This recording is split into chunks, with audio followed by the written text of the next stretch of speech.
Moments ago, Israel launched Operation Rising Lion, a targeted military operation to roll back the Iranian threat to Israel's very survival. This operation will continue for as many days as it takes to remove this threat.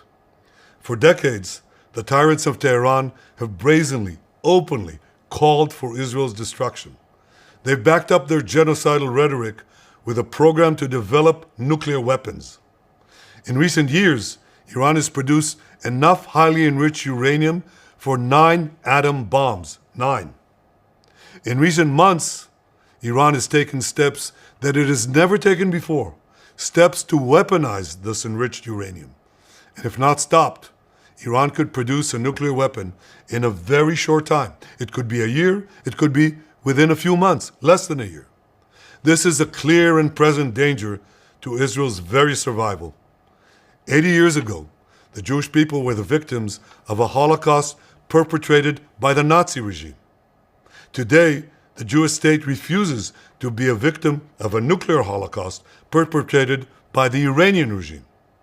Now, as Prime Minister, I've made it clear time and again, Israel will never allow those who call for our annihilation to develop the means to achieve that goal.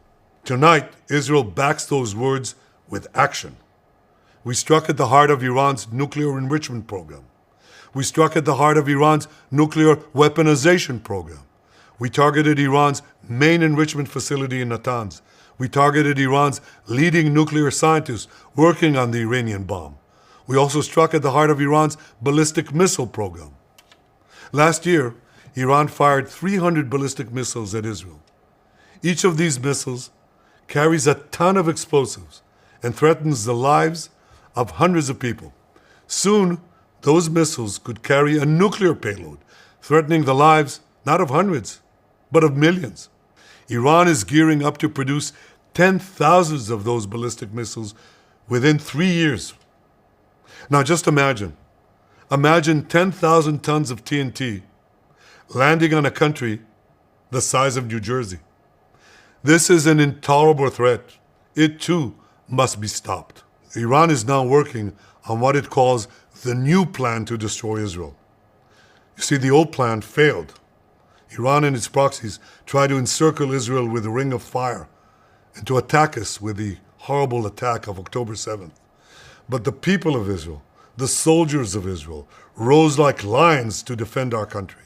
We crushed Hamas, we devastated Hezbollah, we hit Iranian proxies in Syria and Yemen.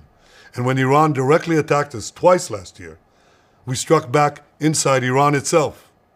Yet in defending ourselves, we also defend others. We defend our Arab neighbors. They too have suffered from Iran's campaign of chaos and carnage. Our actions against Iran's proxy Hezbollah led to the establishment of a new government in Lebanon and the collapse of Assad's murderous regime in Syria. The peoples of those two countries now have a chance for a different future, a better future. So too do the brave people of Iran, and I have a message for them. Our fight is not with you. Our fight is with the brutal dictatorship that has oppressed you for 46 years. I believe that the day of your liberation is near. And when that happens, the great friendship between our two ancient peoples will flourish once again. I want to assure the civilized world, we will not let the world's most dangerous regime get the world's most dangerous weapons. And Iran plans to give those weapons, nuclear weapons, to its terrorist proxies. That would make the nightmare of nuclear terrorism all too real. The increasing range of Iran's ballistic missiles would bring that nuclear nightmare to the cities of Europe and eventually to America. Remember, Iran calls Israel the small Satan. It calls America the great Satan. And this is why for decades, it's led millions in the chants of death to Israel and death to America. Today, Israel is responding to those genocidal calls with action and with a call of our own. Long live Israel and long live America. Our action will help make the world a much safer place. I want to thank President Trump for his leadership in confronting Iran's nuclear weapons program. He has made clear time and again that Iran cannot have a nuclear enrichment program. Today, it is clear that Iran is just buying for time. It refuses to agree to this basic requirement of peaceful nations.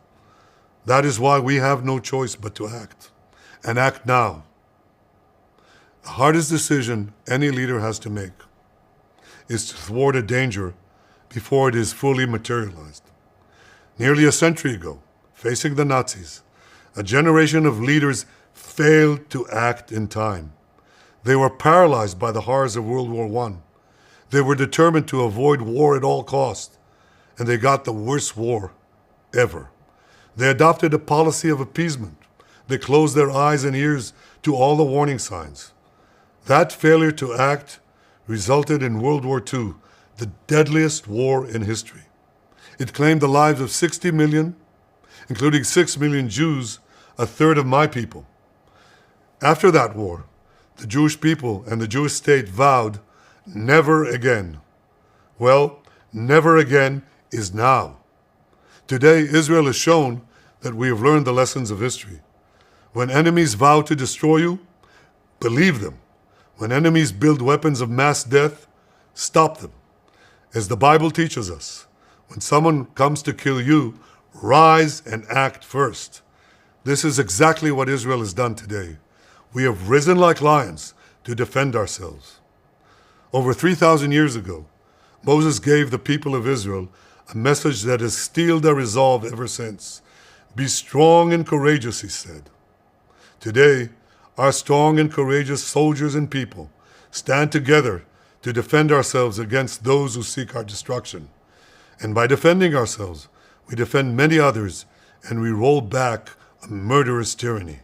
Generations from now, history will record that our generation stood its ground, acted in time, and secured our common future. May God bless Israel. May God bless the forces of civilization everywhere. Thank you.